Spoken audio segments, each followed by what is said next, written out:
하나님의 통치와 우리 하나님의 하나님 되심이 오늘 성가대 찬양처럼 우리 삶 가운데 충만히 임하여 우리의 삶을 끌고 가게 될 줄로 믿습니다. 우리 옆에 계신 분들하고 함께 인사 한번 나누겠습니다. 당신을 보니 살맛이 납니다. 이렇게 한번 전해보시죠.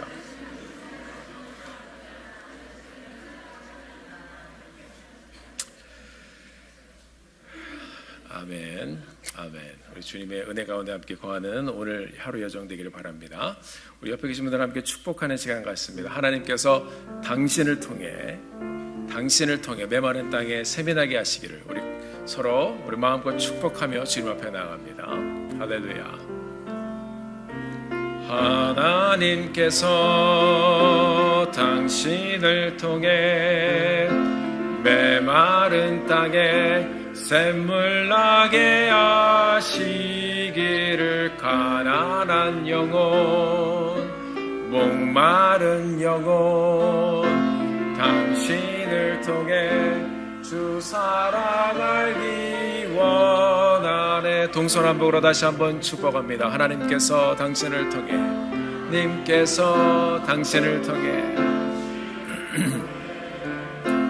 메마른 땅에 샘물 나게 하시기를 가난한 영혼 목마른 영혼 당신을 통해 주 사랑 알기 원하네. 아멘.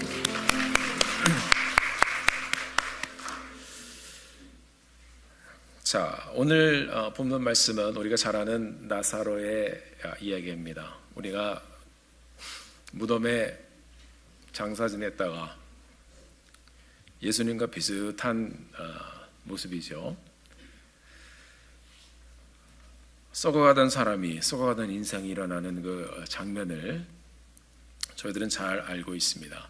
아마 예수 믿은 지 얼마 되지 않은 분들도 너무나도 유명한 말이기 때문에, 유명한 스토리이기 때문에 이 스토리는 잘 아실 것입니다.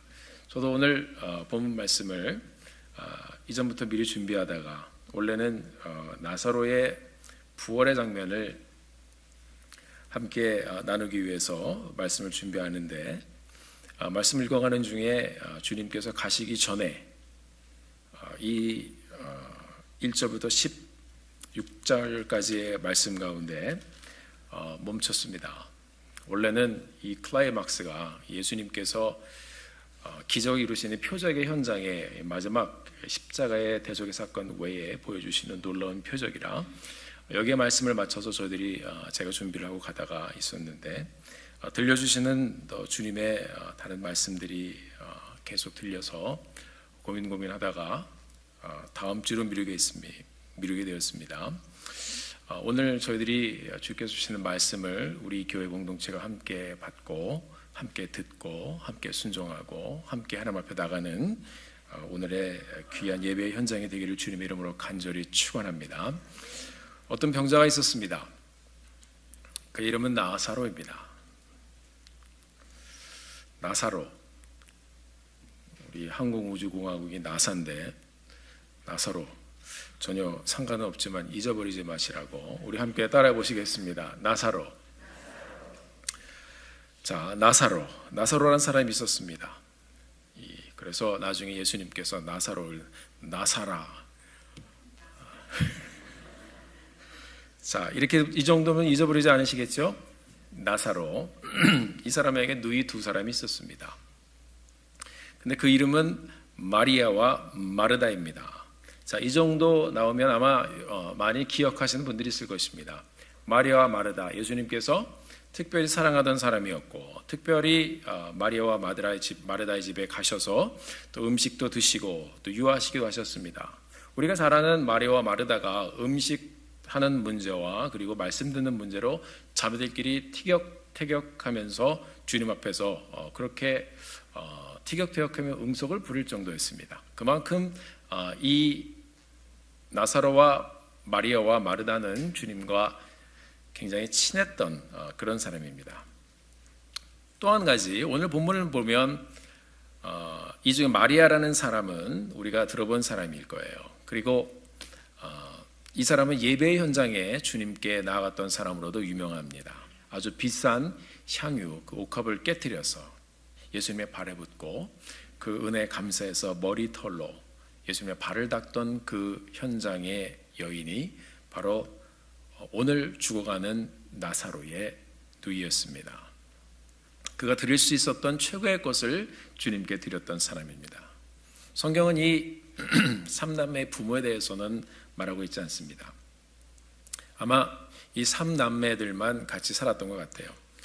이 삼남매는 예수님과 굉장히 특별한 관계를 가지고 있었습니다. 사복음서를 보면 예수님이 매우 친했던 것들을 기록하고 있어요. 제가 말씀드린 대로 주님께서 거기 가서 드시기도 하셨고 쉬기도 하셨고 유하셨습니다. 예루살렘과 가까운 베단이라는 곳에 이 사람들이 살다 보니까 솔직히 예수님의 이 사역을 보면 항상 누가 따라다녔습니까? 바리새인들이 따라다녔습니다. 서기관들이 따라다녔습니다. 그리고 유대인들이 따라다니면서 예수님이 말씀을 전하시고 가르칠 때마다 뭔가 꼬투리를 잡을 것이 없나 생각하면서 늘 이렇게 봤어요. 그러니까 예수님도 하나님이셨지만 인간이셨던 그 예수님이 스트레스가 되셨겠습니까? 안 되셨겠습니까? 되셨겠죠. 자, 우리 주님 이렇게 피곤하게 사역하시는 가운데 우리 주님을 서포트하던 이 삼남매, 이 사람들이 바로 나사로 그리고 마리아와 마르다였습니다. 이 삼남매 중에 한 사람인 나사로, 집안의 기둥이죠. 남자였습니다. 근데 이 사람이 병이 들었어요. 보니까 중병입니다. 예수님의 능력을 알고 있었던 이 남매는 예수님께 사람을 보냈습니다. 오늘 본문에 보니까 굉장히 특이하게 기록이 되어 있습니다. 사랑하는 자가 병이 들었습니다. 이렇게 기록이 되어 있어요. 자, 이 대목만 봐도 이들과 예수님의 관계는 매우 특별했다는 것을 우리가 알 수 있습니다. 누가 저에게 고 목사님 신방가셔 요청이 왔는데요, 목사님이 사랑하시는 아무개 집사님이 지금 병이 들었습니다. 이렇게 얘기 안 하거든요. 일반적으로 이렇게 이야기를 안 하는데 오늘 본문에 보니까 이 소식을 전하러 온 사람이 그냥 대놓고 얘기합니다. 예수님께서 사랑하는 자가 병이 들었나이다. 4절에서 예수님이 말씀하십니다. 이 병은 죽을 병이 아니라 하나님의 영광을 위함이요 하나님의 아들로 이를 인하여 영광을 얻게 하려 함이라. 주님께서는 이 사건이 어떤 사건인지 시작부터 말씀으로 들려주셨습니다. 그런데 이 말씀을 그 주위에 있었던 제자들이나 주위에 있던 사람들이나 잘 못 들었던 것 같아요. 5절에 보니까 계속해서 이 스토리가 진행이 됩니다. 예수께서 본래 마르다와 그 동생 나사로를 사랑하시더니, 자, 나사로를 사랑하시더니, 자, 요한복음의 저자이었던 요한도 예수님께서 나사로와 그리고 그 남매들을 사랑하신 것을 알고 있었고 다른 사람도 다 알고 있었습니다. 그런데 이상합니다. 그런데 왜 이상하냐면 이렇게 사랑하는 자가 아프다고 하면 우리들의 생각으로는 빨리 가보셔야 되는데 그곳에서 이틀을 더 계십니다. 그리고 이틀 후에 가져가셨습니다. 인간적으로 보면 나사로야 그냥 너는 죽어라 이 얘기예요. 너무 좀 충격적입니까? 제 말이 맞지 않나요? 이 세상을 주관하시는 주님께서 이 나사로의 죽어가는 병을 보시고 하나님의 영광을 위한 일이니까 그냥 죽어라. 그러니까 주님께서는 그냥 죽게 내버려 두셨습니다. 이 가운데서 어떤 일이 진행됩니까? 이 11장 전체를 보면 나사로는 죽습니다. 그리고 이 주위에 있던 사람들과 노이들이 통곡합니다. 그리고 이 나사로가 장사를 지냅니다. 무덤 속에서 하루, 이틀, 사흘, 나흘 동안 계속 썩어져가며 이 인생이 뭉그러져 갔습니다. 주님께서는 그것을 그냥 그대로 지나가게 하셨습니다. 고통과 슬픔과 장례와 죽음까지도 지나가게 하시며 그냥 두셨습니다. 자, 오늘 본문을 보면요, 우리가 그냥 나사로의 사건만 그냥 쭉 보고 갈 수도 있습니다. 그러나 성경을 자세히 보면 두 가지 사건이 지금 겹쳐서 진행이 되고 있습니다. 한 가지는 나사로의 죽음과 그쪽으로 가시는 주님이고 또 하나는 이 예수님과 제자들의 상황입니다. 자, 발등에 불이 떨어진 상황인데 어떤 상황이냐면 예수님이 지금 이 요한복음 11장 전에 10장에서 이렇게 보면 말씀을 전하시는데 예수님에 대해서 굉장히 적대적인 바리새인들이 예수님을 돌로 치려고 했습니다. 그러니까 거기 있었으면 전부 다 제자들이나 예수님이나 돌 맞아 죽을 상황이었습니다. 이런 상황 가운데서 예수님께서 피해서 여기로 오신 거예요. 자, 그런 상황 가운데서 나사로가 아프다는 소식을 들었습니다. 나사로는 예수님의 친한 친구입니다. 친구가 병들었습니다. 얼른 가서 고쳐줘야 할 것 같은데 예수님은 죽을 병이 아니라고 하고 하나님께 영광을 돌릴 일이라고 말씀하십니다. 그러면 가지 않으려면 그냥 안 가시든지 그러려면은. 그런데 이 예수님을 돌로 치려고 했던 그 유대로 다시 돌아가자고 이야기를 하십니다. 자, 이것이 오늘 본문 가운데서 겹쳐서 진행되고 있는 일입니다.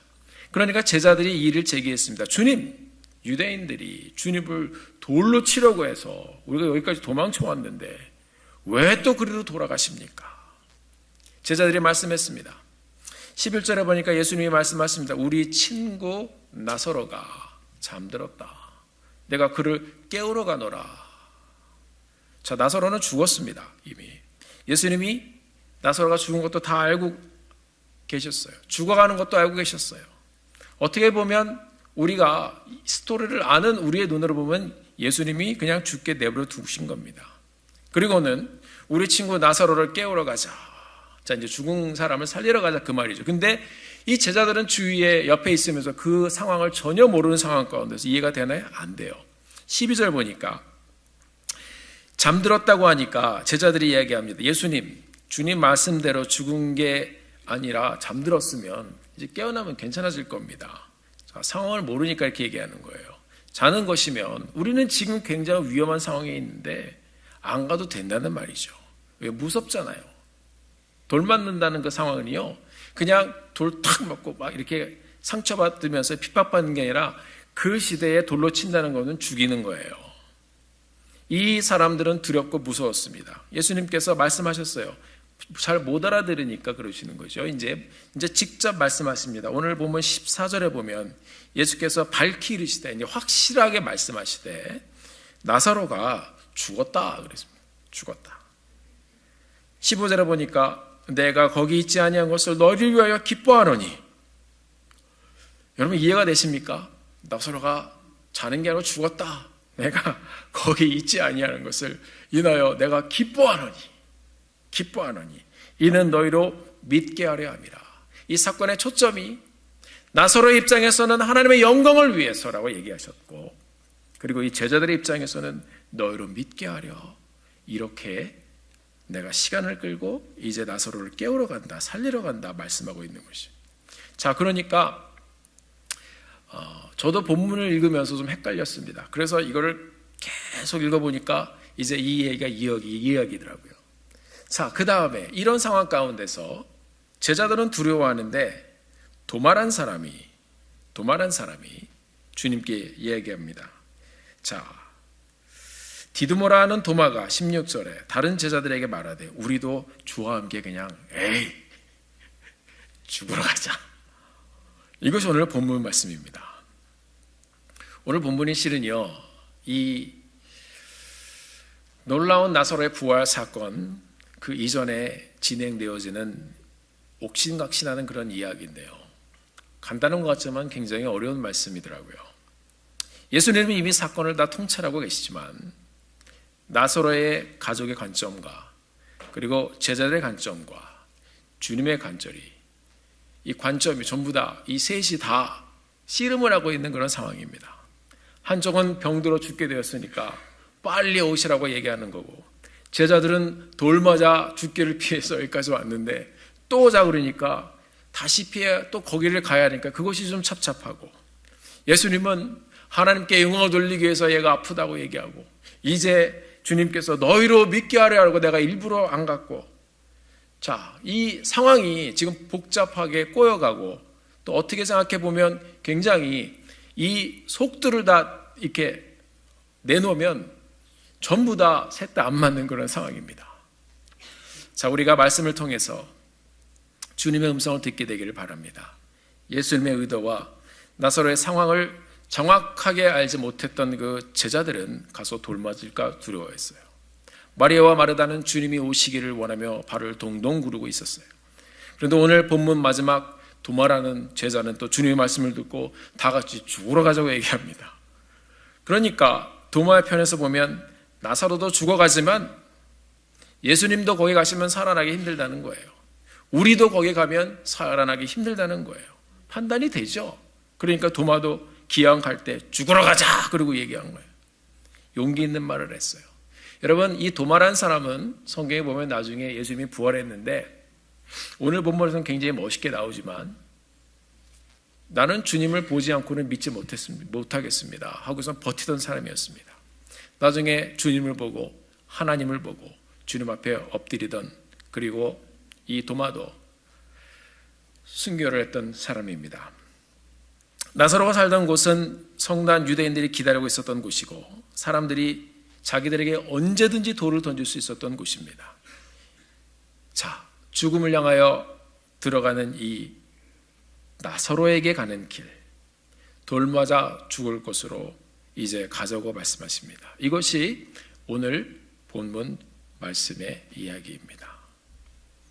오늘 우리가 이 나사로의 부활 사건을 통해서 또 제자들의 모습을 통해서 또 예수님의 모습을 통해서 우리가 하나님의 말씀, 우리 회중에게 주시는 말씀을 함께 듣게 되기를 바랍니다. 나사로의 가족에도 긴박한 상황, 그리고 예수님과 제자들에게 있어서도 단순히 기다렸다 가는 것이 아니라 긴박한 상황이었습니다. 이런 상황 속에서 과연 하나님께서 우리에게 어떤 말씀을 던져주고 계신지 함께 보도록 하겠습니다. 오늘 본문에 보면 예수님은 이 말씀 가운데서 선포하시면서 이 사건을 진행하십니다. 4절 말씀, 이 병은 죽을 병이 아니라 하나님의 영광을 위한 것이다. 그렇다면 어떤 일이 전개되든지 하나님의 영광을 위해 이 죽을 병의 모든 상황이 선하게 진행될 것을 믿고 가라고 말씀하시는 것이 아닐까요? 그리고 마지막에 15절을 보면 내가 거기 있지 아니하는 것을 너를 위해 기뻐하노니 제자들에게 하신 말씀입니다. 이는 너희로 믿게 하려 함이니라. 본문을 통해서 실은 우리 예수님께서는 하시고 싶은 말씀을 이미 다 하셨습니다. 여러분과 제게도 이미 다 들려주셨습니다. 우리 인생의 사건을 통해서도 우리 주님께서는 똑같은 말씀을 던지실 것입니다. 삶을 살며 우리는 우리의 생각으로 또 우리의 또 경험으로 많은 인생의 사건들을 또 풀고 해석하며 읽어가며 가고 있습니다. 그러나 우리 주님께서는 이 죽음의 사건과 우리 삶의 모든 현장을 통해서 영광을 받으시기를 원하시고, 그리고 그 가운데서 복음의 역사와 능력이 간증되어지고 선포되어지기를 원하십니다. 오늘 우리가 본문을 보면서 주님의 의도와 말씀을 한번 저희들이 찾아가 보도록 하겠습니다. 오늘 본문을 보니까 나사로라는 사람이 등장합니다. 제가 말씀드린 것처럼 이 나사로 주님께서 사랑하는 사람이었습니다. 3절에 보니까 사랑하는 자가 병들었나이다. 5절에 보니까 예수께서 본래 마르다와 그 동생 나사로를 사랑하시더니 여기서 마리아 이름 또 빠졌습니다. 이거 가지고 왜 마리아 이름이 빠졌냐 이렇게 얘기 물어보시면 저는 잘 모릅니다. 그러나 주님께서 이 자매들을 사랑하신 것은 확실합니다. 11절의 말씀을 보니까 우리 주님께서는 이렇게 말씀하셨어요. 이 말씀을 하신 후에 가라사대 우리 친구 나사로가 잠들었도다. 자, 우리 나사로는 예수님의 친구였습니다. 예수님이 그에게 친구라고 부르셨어요. 이 나사로가 병에 들었습니다. 자, 병든 것이 아니라 이제 이 사람은 죽었습니다. 병원 들었는데 어떤 병입니까? 중병이에요. 그리고 죽을 병이었습니다. 병은 왜 걸리나요? 몸이 약해서 병이 들어요. 부주의해서도 병이 들기도 합니다. 사고로 인해서 다른 병이 들기도 하고, 그리고 다치기도 하고, 전염병도 있고 유전적인 병도 있고, 어떤 병은 하나님 앞에 큰 죄를 지어서 걸리는 병도 있습니다. 그 욥기서에 보면 마귀의 역사로, 시험으로 병이 들기도 합니다. 우리는 이 모든 상황 가운데 병이 들면 내가 왜 병이 들었지? 그걸 잘 모를 때가 있어요. 사랑하는 성도 여러분, 그러나 우리는 항상 말씀 앞에 가기를 원합니다. 어려운 상황과 고통의 상황과 그리고 정말 죽어가는 상황에 닥칠지라도 하나님의 말씀처럼 하나님의 영광을 위해서, 하나님께서 이 사건과 나의 삶의 현장을 끌고 가신다 하는 마음으로 가야 할 것입니다. 우리도 평안할 때는 모르지만 이 질병의 환경, 그냥 평안하게 살던 우리의 삶의 질서가 갑자기 와르르 무너졌을 때, 또 질병뿐만 아니라 다른 일로도 여러 가지 삶의 환경적인 요소로서 우리의 삶이 와르르 무너졌을 때, 질서가 와르르 무너졌을 때, 그때마다 우리가 기도합니다. 기도 부탁도 합니다. 오늘 본문에서 나사로가 지금 병이 들었습니다, 주님께 부탁하는 것처럼 우리도 기도 부탁을 하기도 합니다. 와달라고 하고 요청을 합니다. 하나님, 왜 제가 이렇게 아픈가요? 하나님, 왜 아이들이 이렇게 고통스러워하나요? 하나님, 나의 어머니, 나의 아버지가 왜 이렇게 아픈가요? 왜 내게 어려운 문제들이 이렇게 많이 있나요? 빨리 와서 도와달라고 발을 동동 구릅니다. 우리는 이 말씀을 보면 많은 사람들이 이 병에 집중하는 것을 볼 수 있습니다. 많은 사람들이 내게 일어난 사건에 집중하는 것을 볼 수 있습니다. 왜요? 미래가 보이지 않기 때문에, 그것이 우리의 한계이기 때문에 우리는 항상 그 일에 의해서 간절하고 급해집니다. 그러나 저자 요한은 오늘 말씀을 통해서 죽을 병이라는 단어도 쓰지 않습니다. 하나님께 영광을 돌릴 병이라고 주님 말씀을 기록하고 있습니다.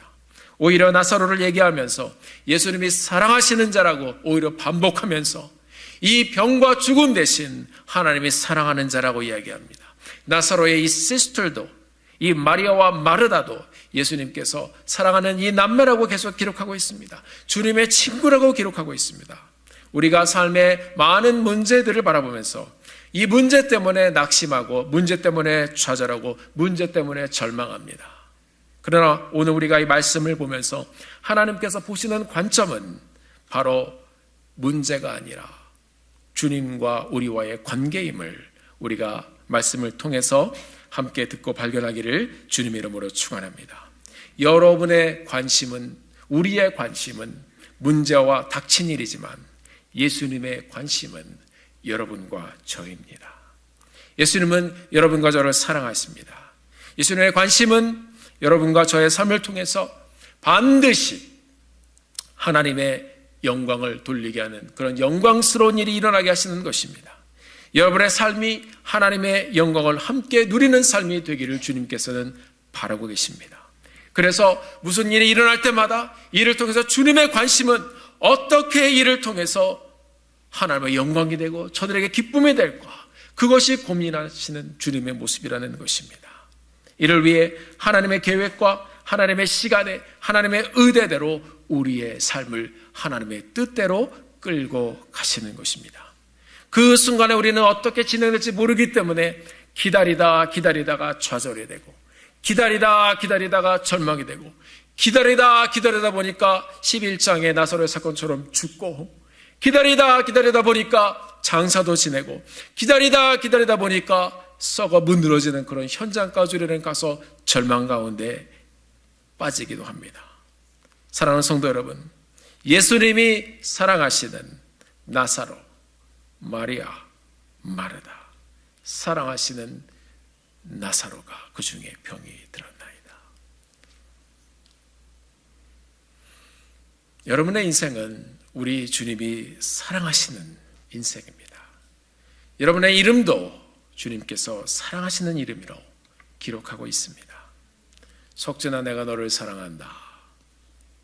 나의 친구 석진아. 김집사야, 박집사야, 내가 너를 사랑한다. 우리의 많은 삶의 현장 가운데 우리가 그 닥친 일 가운데 그것이 너무 무겁다 할지라도 여러분, 그 문제에 넘어 우리를 바라보시며 우리를 사랑하심으로 다가오시는 예수님을 만나는 여러분과 제가 되기를 주님의 이름으로 축원합니다. 여러분들은 주님이 사랑하시는 분들입니다. 그래서 예수 믿고 이 자리에 오신 거 아닌가요? 하나님의 사랑하는 자, 하나님의 친구로, 하나님의 동역자로 그렇게 여기는 성도님들이 되어서 이 땅에 사시는 동안 하나님의 영광스러운 일에 참여하여 하나님과 함께 아름다운 동행을 끝까지 이루는 여러분들 되시기를 주님의 이름으로 축원합니다. 자, 그런데 이상한 일이 생겼어요. 어떤 일이냐 하면 예수님이 그토록 나사로를 사랑하시는데 병이 들었는데 우리 생각 같으면 빨리 가셔야 돼요. 안 가시고 그런데 이틀을 더 유하시다가 나사로가 죽게 내버려둡니다. 날짜를 개선해 보면 주님 계신 곳에서 베다니까지 가는 길은 하루면 가는 길입니다. 가서 살리실 수도 있었어요. 그런데 주님 기다리셨어요. 그리고 오직 언제까지 기다리시냐면 죽기까지 기다리셨습니다. 그것도 아닙니다. 장사 끝날 때까지 기다리셨습니다. 그것도 아니었습니다. 죽어 썩어 문드러지기까지 기다리셨습니다. 자, 뒤에 나오는 내용을 보면 이제 다 무덤 문까지 닫아놓고 나흘이 지나여 몸이 썩어가기 시작할 때까지 기다리셨다가 주님이 그때서야 등장을 하십니다. 왜 예수님은 이렇게 질질 끄셨을까요? 솔직히 나사로의 상황뿐만 아니라 성경을 보면 이해되지 않는 일들이 굉장히 많이 있습니다. 여러분의 인생도 마찬가지일 것입니다. 저도 주님을 향하여 질문이 굉장히 많은 사람 중에 한 사람입니다. 목사라고 무조건 상황이 아멘, 할렐루야 그러고 갈 것 같습니까? No. 여러분이 질문하시면 저도 질문합니다. 여러분이 좌절하시면 저도 좌절합니다. 여러분이 이 인생 가운데 열받으시면 저도 열받고 왜 이렇게 하셨습니까? 기도를 하기도 해요. 대답이 없으시지만. 그런데 여러분, 지나고 나서 생각해 보면 하나님의 마음과 사람의 마음, 주님의 마음과 저의 마음은 참 달라요. 믿음은 나중에 가서 발견하지만 이것을 보고 내 삶을 주님께 자꾸 꽁꽁 묶는 것이 믿음이 아닌가 생각이 되어집니다. 오늘 본문과 요한복음 11장 전체를 보면 예수님의 마음을 알고 이해하는 사람이 나사로가 부활하여 무덤에서 나올 때까지 하나도 없었습니다. 사람의 마음과 하나님의 마음은 다릅니다. 사람의 마음은 어떻습니까? 바로바로 보내는 거예요. 3절에 빨리 보내서 주님이 빨리 오셔야 돼요. 주님의 능력을 알았고 경험했었고 그리고 주님이 어떤 분이신지 나는 믿고 있기 때문에 오시면 낫는다. 그러니까 빨리 모시고 오라는 거예요. 그래야 고칠 수 있다는 것이에요. 우리의 한계는 무엇입니까? 사람의 마음은 무엇인가? 빨리 나아야 된다는 거예요. 우리 그렇게 기도하지 않습니까? 병 들었으면 빨리 기도해서 나아야지요. 그런데 주님의 마음은 어떻습니까? 하나님의 마음은 이틀을 더 유하시고 나사로가 병이 들었을 때 우리 예수님은 주님의 의도와 주님의 마음과 주님의 계획은 죽게 내버려 두는 것이었어요. 여러분 이해가 되십니까? 고통의 끝까지 가게 하셨습니다. 예수님의 사랑하시는 이 남매들인데 다른 사람들보다 특별한 사람들이었는데 세상에서의 죽음의 고통, 장래의 고통, 가장 아픈 고통 끝까지 주님께서 가게 하셨습니다. 이것이 주님의 마음이고 주님의 의도입니다. 우리의 수준은 병고침을 보는 것이에요. 하나님의 뜻은 부활을 보고 경험하는 것이에요. 기다리며 힘들죠? 사랑하는 성도 여러분, 우리가 하나님의 말씀을 오늘 이 아침에 함께 듣기를 원해요. 내가 예수님을 이렇게 섬겼는데, 내가 예수님을 이렇게 사랑하는데, 내가 예수님을 이렇게 의지하고 믿고 여기까지 왔는데, 내가 이렇게 하나님을 신뢰하는데, 내가 이렇게 봉사했는데 왜 내게 응답을 주시지 않으십니까? 왜 나의 삶이 이렇게 되었습니까? 그것이 우리의 생각이고 한계임을 주님 앞에 회개하는 시간이 되기를 바랍니다. 우리는 우리가 기다린다고 생각합니다. 이만큼 기다리면 되지 않았습니까? 기다려도 응답이 없어요. 나의 삶을 회복시키지 않는 주님을 원망할 때도 있었을 것입니다. 저도 하나님께 언제까지 이렇게 하나님 하시겠습니까? 기도할 때가 있었습니다. 그러나 성경은 그 기다림의 연장, 너만 기다리는 것이 아니다라고 우리에게 말씀하고 있습니다. 이사야서 30장 18절의 말씀을 제가 읽어드리겠습니다. 그러나 여호와께서 기다리시나니 이는 너에게 은혜를 베풀려 하심이요 일어나시리니 이는 너희로 긍휼히 여기려 하심이라. 여호와께서 기다리시나니 우리 주님도 우리 하나님도 기다리시기 은혜를 베풀기 위해서 기다리신다고 말씀하고 있습니다. 그리고 긍휼히 여기심을 보여주시기 위해서 기다리신다고 말씀하셨습니다. 대저 여호와는 공의의 하나님이라 무릇 그를 기다리는 자는 복이 있도다. 오늘 본문의 마리아와 마르다가 기다렸어요. 발을 동동 굴렀어요. 나사로는 죽는 고통 가운데까지 가며 예수님을 그렇게 아픈 가운데 기다렸어요. 그러나 여러분 이사야서의 말씀을 보니까 우리 예수님도 기다리셨어요. 우리 하나님도 기다리셨어요. 그 기다림이 없었으면 여러분과 제가 구원을 받을 수 있었을까요? 그 하나님의 기다림의 고통이 쉬우셨을까요? 죄가 만연해가는 이 세상 가운데서 하나님께서 이 세상을 완전히 한 번에 심판하시고 뒤집으실 수도 있는데 곳곳에서 신음하는 영혼들, 주님 기다리시며 그들을 찾아가십니다. 그냥 말씀만 하셔도 이 나사로가 나았을 텐데 이 삶의 고통을 다 아시는 주님께서 그냥 그대로 두십니다.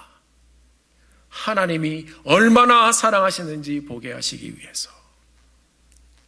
여러분이 응답이 없이 인내하며 어렵게 기다리는 순간, 우리 인생의 가장 완벽한 시간, 완벽한 하나님의 때를 하나님도 기다리시며 함께 아파하시며 함께 여러분과 함께 하시는 예수님을 만나고 붙드시는 이 시간이 되시기를 주님의 이름으로 축원합니다. 하나님도 기다리십니다. 우리 인생이 우리의 뜻대로 되지 않을 때 하나님의 깊고 선한 뜻을 믿음으로 기다리는 우리 믿음의 공동체가 되기를 주의 이름으로 축원합니다. 사람의 마음이 또 있습니다. 그래서 이번에는 제자들의 편에서 한번 볼까요? 제자들, 왜 또 그리로 가시려나이까? 예수님께서 이틀을 더 유하신 후에 나사로의 죽음과 장례를 다 마쳤을 즈음 이제 유대로 가자 말씀하셨습니다. 제자들이 얘기합니다. 예수님, 거기 돌 맞아 죽을 뻔하다가 우리가 왔는데 왜 또 하필이면 글로 또 가시려고 하십니까? 예수님 왜 죽으러 가려고 하십니까? 이 상황은 자세히 보면 굉장히 위험한 상황이에요. 예수님을 적대시하고 예수님의 가르침을 싫어하던 그 바리새인들이 이전에 돌로 쳐서 죽이려고 했었던 그곳으로 다시 가시려고 하는 거예요. 가시면 죽는데 실제로 가셔서 이제 예루살렘에 들어가시고 죽으셨어요. 이 나사로의 부활 사건은 주님이 이제 고난이 시작되는 예루살렘에 입성하시는 바로 전에 있었던 사건입니다. 왜 또 혹시 우리도 이렇게 제자들처럼 말하고 있지는 않습니까? 목사님 그냥 두시지. 왜 또 이런 걸 시작해서 그리로 가시려고 하십니까? 하나님 내 인생 좀 그냥 두시지. 왜 또 내 인생을 이렇게 움직여서 그렇게 하십니까? 왜 또 그리로 가려고 하십니까? 저는 말씀을 묵상하는데 우리 애들이 질문하는 게 생각나더라고요. 처음 성경할 때 왜 가려고 그러냐? 말레이시아로 또 갈 때 왜 가려고 그러냐? 미국에 또 부르심을 받아가는데 왜 가려고 그러냐? 여러분 그 질문 가운데서는 스트러글이 있는 거예요. 그 질문 가운데서는 두려움이 있는 거예요. 제자들의 마음이 그랬을 거예요. 돌 던지는 사람들이 있는데 왜 또 글로 가십니까? 어쩌면 우리는 하나님께 순간순간 질문을 던지면서 이렇게 물어볼 수도 있을 것입니다. 하나님 왜 또요? 왜요? 주님 곁에 있었던 제자들도 그 능력과 권세를 다 보았던 제자들도 그들도 질문했어요. 그 정도 경험을 했으면 주님 가져가시면 뭔가 일어나나 보다. 그런데 우리 인생의 모습은 10년을 믿어도 20년을 믿어도 뭔가 내 생각에 맞지 않고 뭔가 걸음직하면 왜요? 라고 이야기합니다. 여러분 어떻습니까? 하나님 왜 나를 이리로 끌고 오셨습니까? 저도 말씀을 준비하면서 많은 기도를 했습니다. 이 질문은 저에게만 주어진 질문이 아니라 여러분에게도 순간순간 주어지는 질문일 것입니다. 우리는 예수를 믿으면서도 예수를 믿는다고 하면서도 우리 인생을 향한 하나님의 의도와 계획을 무시한 채 우리가 옳다고 생각합니다. 하나님의 의도에는 아예 관심이 없을 때도 많이 있어요. 오늘 본문 말씀은 나사로의 부활 사건으로 가는 장면입니다. 아직 예수님을 모르는 사람들이 있는 곳으로 가는 장면입니다.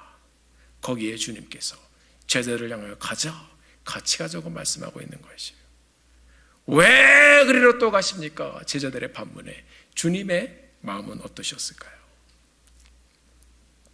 그리로 가지 않으면 부활의 현장을 경험할 수 없기 때문에 주님께서 가자고 하신 거예요. 그리로 가지 않으면 하나님의 영광을 볼 수 없기 때문에 가자고 하는 것이, 그리로 가지 않으면 나사로가 살아날 수 없기 때문에 가자고 하신 것이, 예수님께서 그리로 가지 않으면 인생들이 구원받을 수 없기 때문에 예수님은 돌 맞는 현장, 십자가에 못 박히는 현장으로 들어가시기 시작한 것입니다. 왜 또 그리로 가시려 하시나이까? 네가 이 원대한 구원의 계획을 아느냐? 얘기를 해줘도 모를 거 아니에요. 그래서 그냥 가시며, 그냥 데리고 가시며 보여주시면서 가는 것입니다. 성경을 보면 이 나사로의 부활 사건 때문에 결국 예수님을 죽이려고 합니다. 이 극한 순간에 예수님께서는 나사로의 가족과 동시에 이 두려움에 빠져 있었던 제자들을 함께 품고 가시는 장면이 눈에 들어왔습니다. 주님이 스트레스가 되셨겠죠. 오늘 저는 말씀을 준비하면서 그것이 힘들었어요. 예수님을 향한 그들의 제자들의 음성이 제게 들렸습니다. 라피어, 방금도 유대인들이 돌려치려고 했는데 8절, 왜 또 그리로 가시려 하나이까? 이제 겨우 여기까지 피해왔는데. 어쩌면 이 제자들의 마음이 저의 마음이 아닌가 하는 생각이 들었어요. 예수를 믿는다는 것이 과연 무엇인가? 제 스스로에게 다시 한번 질문해 보았습니다. 주님께서 가라고 하시는 길로 믿고 힘들어도 그 진리 때문에, 그 사명 때문에 가야 하는 것이 우리 믿는 사람들의 삶이잖아요. 그런데 우리는 우리 주님께서 왜 또 그리로 가십니까? 따라가기 힘들어 죽겠는데 질문하며 살고 있습니다. 성경은 우리에게 사람들이 돌을 던지는 곳으로 가라고 말씀합니다. 십자가에 못 박힘을 당하는 그곳으로 가라고, 그리고 죽어있는 나사로를 향하여 가라고, 죽어가는 영혼들을 향하여 가라고 주님께서 우리를 독려하시는 것입니다. 15절의 말씀대로 이 모든 일을 통해서 옆에 있는 이 부족한 제자들이 여러분과 제가 예수님을 더 깊이 믿게 하시려고 다시 베다니로 가셨습니다. 제가 늦은 밤 혼자 앉아서 말씀을 이리저리 저를 보고 묵상하고 있는데, 제가 중학생이었을 때 제 아버지와 함께 보았던 굉장히 오래된 영화가 생각이 났습니다. 여러분 혹시 토요 명화라고 아시는지 모르겠어요. 저는 음악까지 기억이 납니다. 그걸 또 이렇게 하면 웃으실 테니까 제가 그건 안 하겠습니다. 이 시대에 혹시 토요 명화 아실 거예요. 그런데 어떤 영화가 생각나냐면 쿠어바디스라는 영화가 생각이 났어요. 자, 이 쿠어바디스는 보신 분들은 다 알겠지만 명작이고 대작입니다. 1950년대에 만들어진 영화가 그렇게 그 시대에 잘 만들 수가 없어요. 기독교인이었던 여인과 한 로마 군인과의 사랑 이야기를 중심으로 기독교의 핍박과 박해를 보여주는 영화입니다. 이 영화에 보면 누가 등장하냐면 베드로가 등장합니다. 예수님께서 십자가 못 박혀 돌아가시고 이제 부활하시고 승천하시고 교회가 계속해서 세워가는 그때에 초기 기독교인들이 이 로마에 있던 사람들이 박해를 받습니다. 우리가 잘 아는 네로 왕, 정신병자였죠. 이 사람이 새로운 로마를 만들기 위해서 로마를 다 태워버렸습니다. 그로 인해서 많은 사람들이 죽고 다치고 이 사람들이 이 사람을 향하여 공격하고 비난하기 시작하니까 이 네로가 방화범을 하나를 딱 정해놨는데 그게 누구냐면 기독교인들이었어요. 이 기독교인들이 딱 거짓말을 합니다. 그래서 이 미친 네로 왕이 모든 기독교인들을 잡아들이라고 명령하고, 영화에 보면 기독교인 여인을 사랑했던 이 장군도 감옥에 같이 갇혀요. 자, 영화에 보면요, 베드로는요, 그 사도 바울하고 탈출을 합니다. 그래서 이제 그걸 이제 사람들은 우리의 영적 지도자가 탈출해서 다행이다라고 얘기하는데, 성도들은 다 묶여 있는데 베드로는 이제 도망가고 있었어요. 그때 베드로가 길을 가다가 한 나무 뒤에서 빛이 딱 나오는 것을 발견하고 거기서 이 베드로가 예수님의 음성을 듣습니다. 내가 로마로 다시 돌아가지 않는다면 나는 로마에서 다시 못 박혀 죽는 것이다. 하나님의 사람들에게 돌아가라고 하시는 그 주님의 말씀을 듣습니다. 그래서 자기 목숨 살리려고 가던 이 베드로가 다시 돌아서 로마 경기장으로 갑니다. 거기 보면 이제 사자의 밥이 되기 바로 직전에 있었던 사람들이 두려움에 빠져 있어요. 자, 이 사람들이 이제 채찍에 맞으면서 경기장 중앙으로 탁 나오는데요. 그 두려움에 빠졌던 사람들 가운데 갑자기 베드로가 거기 탁 나타나는 거예요. 그래서 하나님께서 구원해 주시니 하나님의 사람들이여 두려워하지 말라. 감동적인 장면이에요. 그래서 그 다음에 확 끌려가죠. 그 다음에 이 사람들이 이제 감동을 받았습니다. 아, 이 베드로가 돌아왔다. 그러면서 찬송을 부르기 시작했어요. 자, 네로가 팔을 탁 올리니까 사자 굴에 있었던 사자를 풀어놓습니다. 사자들이 막 달려들었어요. 영화 보신 분들 알겠지만 굉장히 잔인하게 뜯어먹습니다. 다리도 물고, 어떤 사람은 이제 벽을 타고 무서워서 막 올라가서 도망가려고 했는데 다리를 물고선 잘라지고 찢어지고. 목사님 아침부터 웬 이렇게 잔인한 얘기를 하십니까? 사람들은 죽으면서도요, 하나님을 향한 사랑과 열정을 멈추지 않는 것이 영화에 나와요. 나중에 보면 사도 베드로가 사형을 당합니다. 그가 이렇게 얘기해요. 나는 나 같은 사람이 어떻게 예수님처럼 못 박힐 수 있겠습니까? 그래서 거꾸로 매달려 죽습니다. 이 영화 제목이 코바디스. 코바디스란 말은 코바디스 도미네, 주여 어디로 가시나이까. 이 제목은 죽을 나사로를 살리시기 위해 예루살렘 근처 베다니로 가시겠다는 예수님을 막 말리는 오늘의 제자들과 굉장히 대조되는 질문입니다. 왜 또 그리로 가시려고 하십니까? 세상을 향한 두려움과 절망에 사로잡혔던 믿음 없던 제자들의 질문이었습니까? 혹시 이것이 여러분의 질문은 아닌가요? 이것이 저의 질문은 아닐까요? 코바데스, 주여 어디로 가시나이까? 오늘 본문에서는 왜 그리로 가시나이까? 질문하며 묻던 제자들이 부활의 주님을 만난 후에 모두 다 주여 어디로 가시나이까? 그 길을 따라가며 장엄하게 순교의 길을 걷는 제자들이 되었습니다. 주여 어디로 가시나이까? 말씀을 정리합니다. 다음 주에 우리는 설교를 통해서 나사로의 부활의 사건을 볼 것입니다. 어떤 마음으로 그 부활의 현장으로 갈 것인지 한 주간 여러분 생활하시면서 깊이 묵상해 보시기를 바랍니다. 나사로의 부활은 요한복음에 나오는 마지막 표적의 사건입니다. 주님 우리에게 보여주시는 이 모든 사건은 15절의 말씀처럼 너희로 믿게 하려고, 우리로 믿게 하려고 우리에게 보여주시는 사건입니다. 돌 맞아 죽어도 죽음을 무릅쓰고 가시겠다는 예수님, 그렇습니다. 우리 예수님은 죽음을 무릅쓰고 고통을 무릅쓰고 죄 없으신 분이 십자가에 죽으실 것을 다 알고도 순종하며 하나님의 말씀 따라 이 땅으로 오셨습니다. 너희로 믿게 하시려고, 여러분과 저 같은 사람들을 주님 만나 믿게 하시려고, 우리 같은 죄인들도 구원받게 하시려고 기다리고 기다리셨습니다. 우리 같은 삶이 주님을 만나 영광된 삶을 들리며 하나님께 영광 돌리는 삶을 살라고 우리로 믿게 하시려고 주님이 오셨습니다. 사랑하는 성도 여러분, 그 주님이 우리로 믿게 하시려고 기다리고 또 기다리셨습니다. 그 주님이 우리를 회복시키시기 위해서 기다리고 또 기다리셨습니다. 그리고 믿게 하시려고. 우리도 예수 믿어 이제 주님의 교회가 되었으니 이 땅에 서는 동안 주님처럼 기다리고 또 주님과 함께 다른 영혼들을 믿게 하기 위해서 주님 앞에 온전히 겸손함으로 나가는 이 믿음의 공동체가 되기를 주의 이름으로 축원합니다. 우리 모두 예수를 믿고 이 땅에 사는 동안 우리의 삶을 통해 영광을 받으실 하나님을 기대하며 주님이 원하시는 길을 걸어가 주여 왜 또 그리로 가시려나이까가 아니라 주여 어디로 가시려나이까?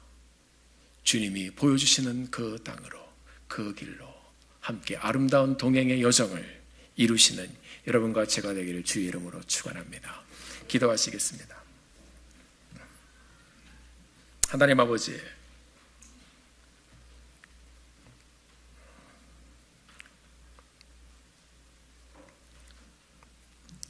나사로의 부활의 영광을 보여주시기 위해서 죽도록 참으시며 이틀을 기다리셨던 주님, 우리가 그 주님의 마음을 이 시간에 한번 생각해 보기를 소원합니다. 우리는 우리의 생각으로 주님 앞에 도와달라 부르짖었지만, 그리고 기다린다고 생각했는데 주님의 기다림이 더 컸고 주님의 기다림이 더 아팠습니다. 지금도 우리의 삶의 영광을 보여주시기 위해서 기다리시고 준비하신 주님, 하나님의 때를 우리가 겸손히 기다리며 주님께 영광을 올려드립니다. 하나님, 주여 어디로 가시려나이까? 이제 우리의 삶이 그 예수님을 만나 우리를 믿게 하시려고 오신 예수님을 만나 아버지, 우리의 삶도 주님을 믿게 하는 삶 살게 하여 주시고 부활의 영광과 부활의 역사의 현장으로 함께 걸어가는 믿음의 공동체가 될 수 있도록 하나님 축복하여 주시옵소서.